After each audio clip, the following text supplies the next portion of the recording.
Akashvani.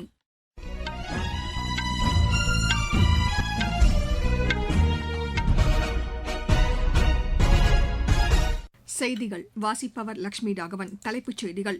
Sweden செல்லும் பிரதமர் திரு நரேந்திர மோடி இன்று அந்நாட்டு பிரதமரை சந்தித்து இருதரப்பு உறவுகள் மற்றும் ஒத்துழைப்பு குறித்து விவாதிக்க உள்ளார். ஹோர்மூஸ் நீரிணை பகுதியில் வர்த்தக கப்பல் மீது தாக்குதல் நடத்தப்பட்டதற்கு ஐநாவின் இந்திய பிரதிநிதி கண்டனம் தெரிவித்துள்ளார். இம்மாதம் 31ஆம் தேதி ஒலிபரப்பாக உள்ள மன் கி பாத் நிகழ்ச்சிக்கு கருத்துக்களை தெரிவிக்குமாறு பிரதமர் மக்களிடம் கேட்டுக் கொண்டுள்ளார். உலக தொலைத்தொடர்பு தினம் இன்று கொண்டாடப்படுகிறது. அமெரிக்காவில் நடைபெற்று வரும் சர்வதேச தடகள சாம்பியன் போட்டியில் இந்தியாவின் செல்வப்பிரபு திருமாறன் தங்கப்பதக்கம் வென்றார். இனி விரிவான செய்திகள். பிரதமர் திரு நரேந்திர மோடி 2 நாள் பயணமாக இன்று ஸ்வீடன் செல்கிறார். பிரதமரின் இந்த பயணம் இருதரப்பு உறவுகளில் ஒரு மைல்கல்லாக அமையும் என்று எதிர்பார்க்கப்படுகிறது. வர்த்தகம், தூய்மை எரிசக்தி உள்ளிட்ட திட்டங்கள், செயற்கை நுண்ணறிவு, வளர்ந்து வரும் தொழில்நுட்பம், புத்தாக்க தொழில்கள், பாதுகாப்பு, விண்வெளி, பருவநிலை சவால்களுக்கான நடவடிக்கைகள் உள்ளிட்ட முக்கிய விஷயங்கள் குறித்து ஸ்வீடன் நாட்டு பிரதமர் திரு வுல்ஃப் கிரிட்டர்சன் உடன் பிரதமர் திரு நரேந்திர மோடி ஆலோசிக்க உள்ளார். ஸ்வீடன் நாட்டு தொழிலதிபர்களுடன் நடைபெறும் ஆலோசனைக் கூட்டத்திலும் இரு தலைவர்களும் பங்கேற்க உள்ளனர். ஐரோப்பிய ஆணையத்தின் தலைவர் உர்சுலா வோண்டர் லயனும் இக்கூட்டத்தில் பங்கேற்கிறார். ஹோர்மூஸ் நீரிணை பகுதியில் வர்த்தக கப்பல்கள் மீது நடத்தப்படும் தாக்குதலுக்கு ஐநாவின் நிரந்தர இந்திய பிரதிநிதி திரு பர்வதா நேனி ஹரீஷ் கண்டனம் தெரிவித்துள்ளார். ஐநா பொருளாதார மற்றும் சமூக கவுன்சிலின் சிறப்பு கூட்டத்தில் உரையாற்றிய திரு ஹரீஷ் இந்த தாக்குதலை ஏற்க முடியாது என்று கூறினார். பொதுமக்களையும் கப்பல் பயணிகள் மீதும் மாலுமிகள் மீதும் தாக்குதல் நடத்தப்படுவதை எந்த வகையிலும் நியாயப்படுத்த முடியாது என்றும் அவர் தெரிவித்தார். கடல்சார் பயணத்திற்கு எந்தவித பாதிப்பையும் ஏற்படுத்த யாருக்கும் உரிமையில்லை என்றும் அவர் கூறினார். ஓமன் கடல் பகுதியில் இந்திய வர்த்தக கப்பல் மீது தாக்குதல் நடத்தப்பட்ட சில தினங்களில் திரு ஹரீஷ் இந்த கருத்தை தெரிவித்துள்ளார். இந்த கப்பலில் இருந்த 14 மாலுமிகளையும் ஓமன் அரசு அதிகாரிகள் பத்திரமாக மீட்டனர். இருப்பினும் இந்த தாக்குதலை நடத்தியவர்கள் யார் என்று இன்னும் தெரியவரவில்லை. வீடு வாரியாக முதற்கட்ட மக்கள் தொகை கணக்கெடுப்பு தொடங்கியுள்ளது. ராஜஸ்தான், மேகாலயா, மகாராஷ்டிரா, ஜார்க்கண்ட், தில்லி மற்றும் தில்லி புறநகர் பகுதிகளில் இப்பணி தொடங்கியுள்ளது. வீடு வாரியாக வரிசைப்படுத்தும் பணி ஆந்திர பிரதேசம், அருணாச்சல பிரதேசம், பீகார், சண்டிகர், சத்தீஸ்கட், ஹரியானா, மத்திய பிரதேசம், பஞ்சாப், தெலங்கானா, உத்தராகண்ட் மற்றும் தாத்ரா நகர் ஹவேலி, டாமன் டியூ யூனியன் பிரதேசத்திலும் தொடங்கப்பட்டுள்ளது. இது தொடர்பாக உள்துறை அமைச்சகம் வெளியிட்டுள்ள செய்திக்குறிப்பில் முதல் முறையாக மின்னணு உபகரணங்கள் மூலம் நடத்தப்பட்டதாகவும், இருப்பினும் துல்லியமான கணக்கெடுப்பை உறுதி செய்யும் வகையில் வீடு வீடாக சென்று சரிபார்க்கும் பணியும் இணைந்து மேற்கொள்ளப்படும் என்றும் தெரிவித்துள்ளது. இதற்காக 33 கேள்விகள் கொண்ட படிவம் பயன்படுத்தப்படுவதாகவும் தெரிவிக்கப்பட்டுள்ளது. தாமாக முன்வந்து விவரங்கள் தெரிவிக்கும் வசதியும் முதல் முறையாக கணக்கெடுக்கும் பணியில் கொண்டுவரப்பட்டுள்ளது. குஜராத், ஜம்மு காஷ்மீர், லடாக் மற்றும் புதுச்சேரியில் இம்முறையில் இம்மாதம் 31ஆம் தேதி வரை விவரங்களை பதிவிடலாம். இதுவரை 1,44,00,000 குடும்பங்கள் தாமாக முன்வந்து விவரங்களை பதிவு செய்துள்ளதாக உள்துறை அமைச்சகம் கூறியுள்ளது. சிபிஎஸ்இயில் 9ஆம் வகுப்பு முதல் 12ஆம் வகுப்பு வரை மும்மொழி பாடத்திட்டத்தை வரும் ஜூன் மாதம் முதல் கட்டாயம் நடைமுறைப்படுத்த வேண்டும் என மத்திய பள்ளிக் கல்வி வாரியம் தெரிவித்துள்ளது. இது தொடர்பாக வெளியிடப்பட்டுள்ள அறிக்கையில் 3 மொழிகளில் 2 மொழிகள் இந்திய மொழிகளாக இருக்க வேண்டும் என்றும் தெரிவித்துள்ளது. தேசிய கல்விக் கொள்கையின் அடிப்படையில் இந்த நடைமுறை கொண்டுவரப்பட்டுள்ளதாகவும் தெரிவிக்கப்பட்டுள்ளது. 10ஆம் வகுப்பில் 3வது தெரிவு செய்யப்படும் மொழிக்கு சிபிஎஸ்இ தேர்வுகள் இருக்காது என்றும், பள்ளிகளில் அளிக்கப்படும் இன்டர்னல் மதிப்பெண் அடிப்படையிலேயே மதிப்பீடு செய்யப்படும் என்றும் தெரிவிக்கப்பட்டுள்ளது. தேர்வு எழுதுவதற்கு 3வது மொழியில் பெற்றுள்ள மதிப்பெண் அடிப்படையில் அனுமதி மறுக்கப்படாது என்றும் மத்திய பள்ளிக் கல்வி வாரியம் தெளிவுபடுத்தியுள்ளது. நீங்கள் கேட்டுக்கொண்டிருப்பது ஆகாஷ்வாணியின் செய்தி அறிக்கை. ஊரக வளர்ச்சிக்கான புதிய அத்தியாயம்.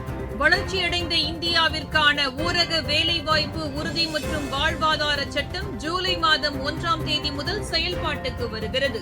இந்த சட்டம் வருடத்திற்கு 125 நாட்கள் வேலையை உறுதி செய்கிறது. இதில் வாரந்தோறும் ஊதியம் வழங்கப்படுவது கட்டாயமாக்கப்பட்டுள்ளது. பணி முடிந்த 15 நாட்களுக்குள் ஊதியம் வழங்குவதை உறுதி செய்வதற்கான அம்சங்களும் இதில் இடம்பெற்றுள்ளன. ஊதியம் காலதாமதமாக வழங்கப்பட்டால் அதற்கான இழப்பீட்டுத் தொகைக்கும் இதில் வகை செய்யப்பட்டுள்ளது. வளர்ச்சியடைந்த இந்தியாவிற்கான பயணத்தில் மோடி அரசு தொடரும் சீர்திருத்த நடவடிக்கைகள்.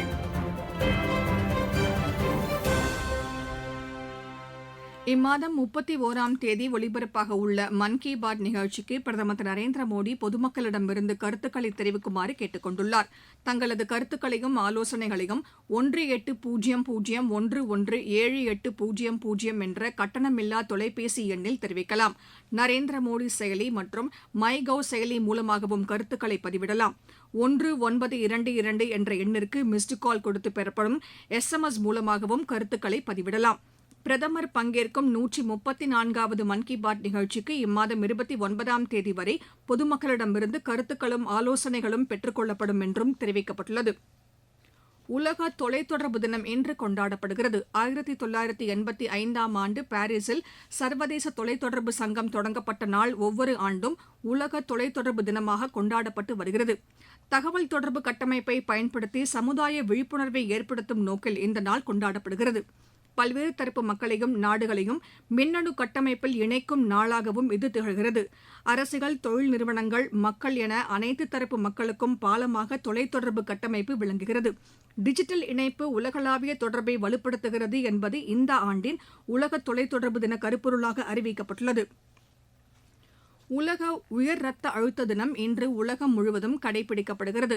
உயர் ரத்த அழுத்தத்தை ஒன்றாக கட்டுப்படுத்துவோம், உங்கள் ரத்த அழுத்தத்தை வழக்கமாக பரிசோதித்து அமைதியான கொலையாளியை வெல்லுங்கள் என்பதுதான் இந்த ஆண்டிற்கான கருப்பொருளாக அறிவிக்கப்பட்டுள்ளது.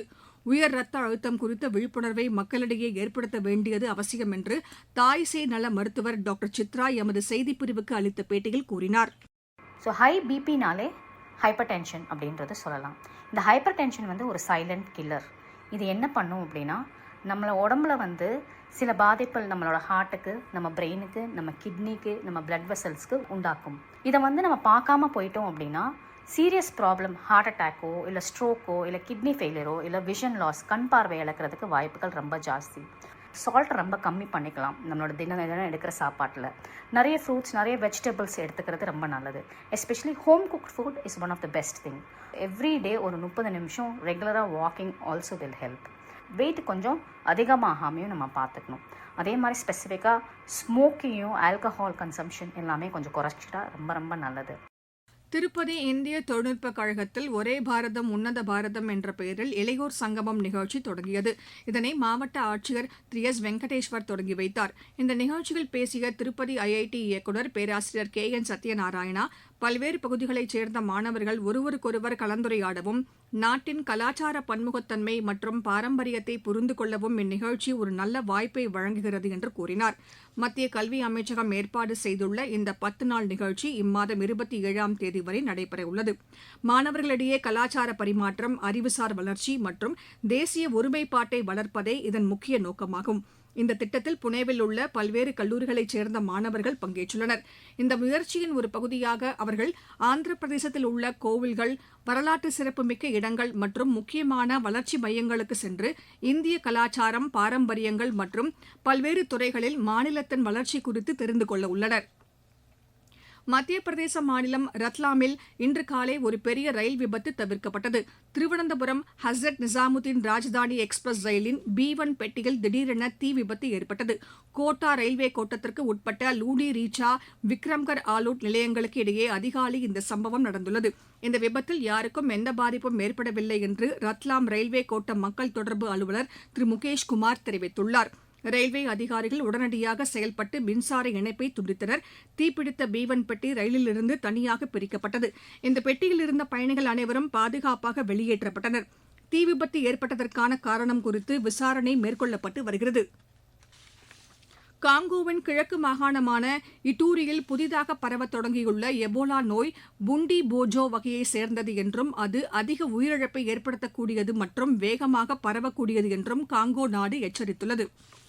அமெரிக்காவில் நடைபெற்று வரும் சர்வதேச தடகள சாம்பியன் போட்டியில் இந்தியாவின் செல்வப்பிரபு திருமாறன் தங்கப்பதக்கம் வென்றார்.